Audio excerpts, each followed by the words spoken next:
Assalamualaikum warahmatullahi wabarakatuh. Ketemu lagi dengan channel Mas Harto, channel yang membahas masalah psikosomatis, GERD, anxiety, dan asam lambung. Oke teman-teman, dalam video ini Mas Harto ingin berbicara sedikit tentang eh, cara mengatasi overthinking menggunakan metode dari stoik ya, atau filsafat stoik. Teman-teman tidak usah khawatir, eh, Mas Harto akan sampaikan dengan cara yang simpel dan sederhana ya. Jadi teman-teman tidak usah menganggap bahwa sesuatu rumit atau memusingkan kepala. Pokoknya nanti kita temukan hal-hal yang baru, kita temukan cara-cara yang baru, bagaimana teman-teman itu bisa mengatasi kecemasan menggunakan eh, paham stoik ya. Nah, Mas Harto kali ini mengutip dari bukunya Sony Adam ya, yang berjudul The Philosophy of Stoic. Nah, ini buku ini kalau dibaca secara keseluruhan mungkin bisa membuat pusing gitu, pusing tujuh keliling. Tapi ternyata dalam video ini Mas Harto akan coba ringkas, dan teman-teman diharapkan nanti bisa memahami atau mengambil manfaat dari video ini ya. Oke, simak terus video Mas Harto berikut ini. Bismillahirrahmanirrahim. Oke teman-teman, kita langsung saja ya. Di sini Mas Harto ingin membahas sedikit tentang stoik yang berhubungan dengan kecemasan atau anxiety ya. Karena dengan pemahaman stoik ini teman-teman akan mungkin lebih mudah untuk mengatasi kecemasan ya, diharapkan seperti itu. Jadi intinya dari pelajaran stoik ini adalah keselarasan antara logos Tuhan dengan logos manusia. Logos itu apa ya? Ini kita jelaskan sedikit demi sedikit. Logos itu adalah hukum ya. Ini adalah keselarasan hukum Tuhan dengan hukum manusia. Jadi di alam semesta ini ada hukum Tuhan, yaitu hukum sunatullah, dan kemudian ada hukum-hukum yang dibuat oleh manusia. Nah, ini perlu diselaraskan, diharmonikan ya, sehingga manusia tidak terjebak di dalam penderitaan-penderitaannya ya. Ini sesuai dengan pemahaman dari Dr. Fahruddin Faiz. Oke, kita mulai saja ini ya. Nanti di screen nanti akan ditampilkan screenshotnya. Jadi apa yang bisa kita kontrol ya teman-teman ya. Di sini disebutkan adalah cara aku menyikapi masalah. Kemudian rasa syukur, berpikir positif, mempantaskan diri agar Allah melihat aku pantas untuk menikah, mencari hikmah di balik suatu kejadian, memutuskan tidak menyerah, kebahagiaan ya, kemudian ucapan, kemudian bagaimana aku memperlakukan orang lain, usaha untuk berproses lebih baik, memaafkan orang yang menyakitiku. Nah, ini adalah sesuatu yang bisa kita kontrol atau kita kendalikan melalui diri kita ya. Contoh ini yang pertama adalah cara aku menyikapi masalah. Nah, ini ya. Jadi masalah itu sebetulnya netral ya teman-teman ya. Netral ya. Ketika teman-teman itu menghadapi masalah, sebenarnya masalah itu netral. Nah, bagaimana teman-teman itu menyikapinya ya kan? Ada sebagian orang yang menganggap sebuah masalah itu berat, tapi di sebagian orang lain itu masalah itu ringan. Nah, perbedaannya di mana? Perbedaannya adalah di cara menyikapinya. Itu ya. Kemudian rasa syukur. Jadi rasa syukur itu bisa kita tumbuhkan dari dalam diri ya. Ketika kita mendapati kenikmatan ya kan yang diberikan oleh Allah, itu rasa syukur bisa kita bangun dari diri kita, kita munculkan ya. Jadi kita melakukan perenungan ya, agar kita itu bisa lebih sadar tentang nikmat-nikmat Allah yang sudah kita nikmati selama ini ya kan. Nah, nikmat yang terbesar adalah kita itu ada ya di dunia ini ya. Itu adalah nikmat terbesar, karena dengan adanya kita, nah kita bisa menyaksikan kekuasaan Allah sepanjang hidup kita. Nah, itu ya. Kemudian berpikir positif. Nah, berpikir positif adalah bisa kita kendalikan, bisa kita program, bisa kita belajar melatih diri untuk selalu berpikir positif. Nah, ini bagian dari mengatasi kecemasan juga ya, berpikir positif. Mas Darto juga sering mengulang-ulang. Berpikir positif itu sangat penting.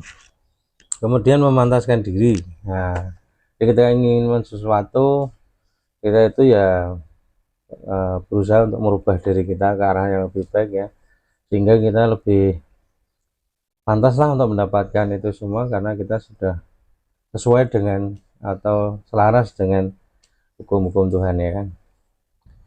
Kemudian mencari hikmah di setiap kejadian. Nah, ini penting ya, karena teman-teman yang mengalami penyakit ini itu kadang-kadang sulit menerima karena tidak tahu hikmahnya. Nah, kalau misalnya teman-teman tuh sudah tahu hikmahnya, pasti teman-teman akan sabar untuk menjalaninya ya kan. Ini contoh ya, misalnya hari ini teman-teman mengalami penyakit seperti ini, nanti ketika teman-teman sembuh, hikmahnya apa? Hikmahnya teman-teman mendapatkan imbalan berupa materi yang luar biasa misalnya ya kan, menjadi kaya raya, itu pasti banyak yang mau ya teman-teman ya. Nah, ini contoh aja ya, karena hikmah itu selalu di belakang. Nah, itu bisa kita tumbuhkan. Misalnya kita mengalami penyakit ini, kita lebih bisa menahan emosi ya kan, bisa lebih sabar dalam menjalani sesuatu, kemudian lebih dekat dengan Tuhan. Nah, itu hikmah-hikmah yang luar biasa ya. Kemudian selanjutnya adalah memutuskan untuk tidak menyerah. Nah, ini berhubungan dengan apa namanya itu, dengan berputus asa dengan rahmat Allah. Nah, kan. Kemudian kebahagiaan. Nah, kebahagiaan bisa kita wujudkan ya dari dalam diri kita ya. Dengan apa? Dengan memperhatikan hal kecil ya yang selama ini kita lewatkan. Hal kecil yang sebetulnya tidak kecil, yaitu teman-teman bisa bernapas sampai hari ini. Bisa nonton video Mas Harto. Itu nikmat yang luar biasa ya. Kemudian bagaimana aku memperlakukan orang lain. Nah, ini ya, itu sesuatu yang bisa kita kontrol, tergantung kita bersikap dengan orang lain, rendah hati ya kan, ramah, senyum dan sebagainya. Itu adalah kontrol dari diri kita. Oke, selanjutnya usaha untuk berproses lebih baik. Nah, jadi teman-teman dalam mengalami penderitaan ini kan setiap hari, setiap saat itu kan berproses kemana, kepada sesuatu yang lebih baik, yaitu kesembuhan ya kan. Nah, ini bisa diusahakan dari dalam diri kita. Kemudian memaafkan orang yang menyakiti. Nah, itu ya, jadi teman-teman sering Mas Harto ulang-ulang ya, ketika kita mengalami seperti ini, ada trauma-trauma batin yang mendalam, sudahlah kita maafkan saja ya kan. Kita maafkan semua orang yang menyakiti diri kita, dan dengan memaafkan kita ibaratnya mengembalikan semuanya kepada Allah ya kan. Karena kita ini hidup di dunia kan sebetulnya cuma dititipi ya kan. Kalau itu hal menyangkut materi ya itu titipan ya kan, hakikatnya kan itu. Jadi kita ya sudahlah maafkan. Makanya dalam afirmasi Mas Darto setiap pagi itu, ya Allah, semua orang yang telah menyakiti diriku sudah saya maafkan. Nah, itu afirmasi positif ya, yang dibangun terus menerus setiap hari untuk menggantikan pikiran-pikiran negatif di alam bawah sadar. Kalau teman-teman ingin mencoba, silahkan dicoba, nanti rasakan manfaatnya. Oke. Nah, kemudian ada hal yang tidak bisa kita kontrol ya. Jadi sesuatu yang kita itu bisanya hanya menerima ya, menerima. Makanya rumus Mas Darto kan terima ya. Nah, ini sesuatu yang tidak bisa kita kontrol ya.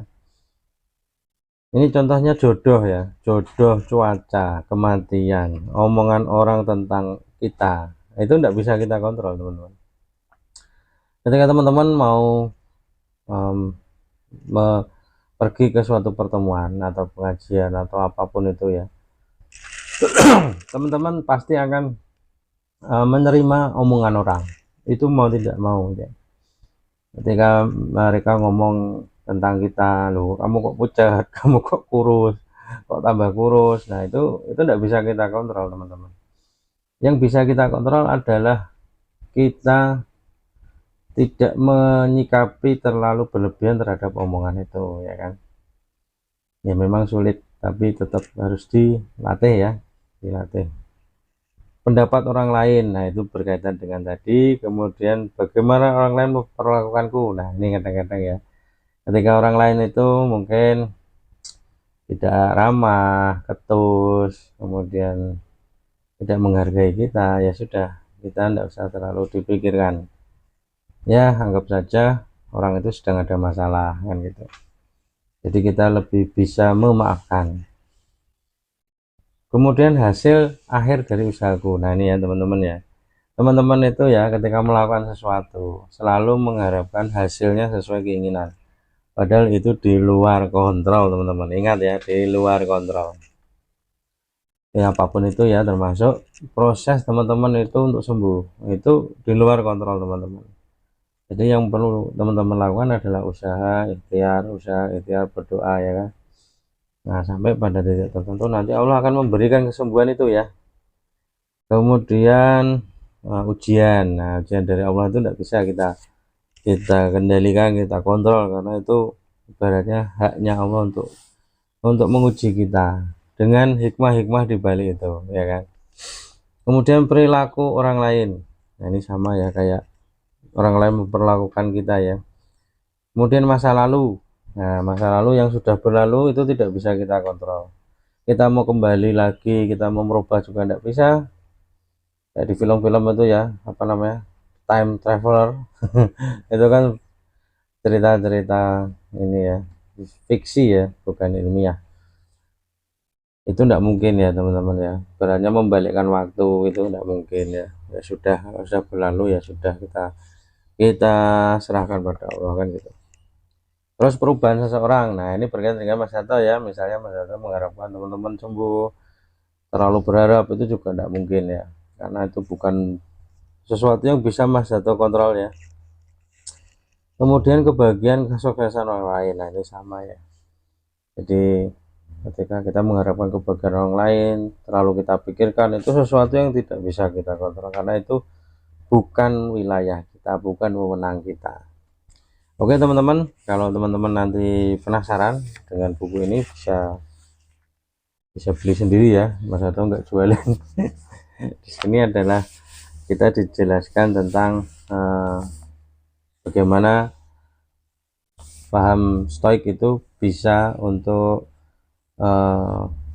merubah pola pikir kita ya tentang suatu masalah yang sedang kita hadapi, termasuk yaitu kecemasan tadi ya teman-teman ya. Oke teman-teman, itu saja yang bisa Mas Hato sampaikan. Nanti Mas Hato akan sertakan screenshotnya ya di samping layar, sehingga teman-teman nanti bisa mempelajari sesuatu yang bisa kita kontrol dan sesuatu yang tidak bisa kita kontrol. Itu adalah penyebab-penyebab kita overthinking ya, ada dua ya. Ada sesuatu yang bisa kita kontrol dan sesuatu yang tidak bisa kita kontrol. Oke, itu saja. Kalau ada pertanyaan jangan malu-malu, tulis di kolom komentar ya, jangan sungkan-sungkan. Terima kasih juga yang sudah subscribe, like, dan komennya. Jangan lupa di subscribe bagi yang belum ya. Oke, salam sehat, salam bahagia. Assalamualaikum warahmatullahi wabarakatuh.